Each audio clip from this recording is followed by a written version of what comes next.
আসসালামু আলাইকুম আবু বকর সিদ্দিক মামা, কেমন আছেন? আলহামদুলিল্লাহ।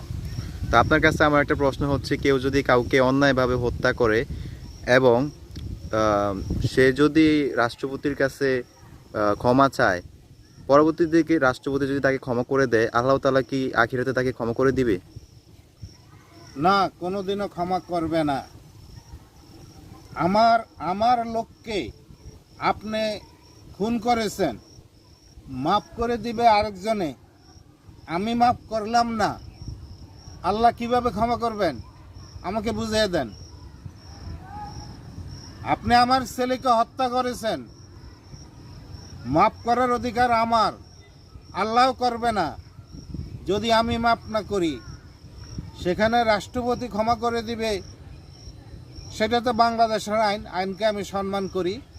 তো এই ক্ষমা করলে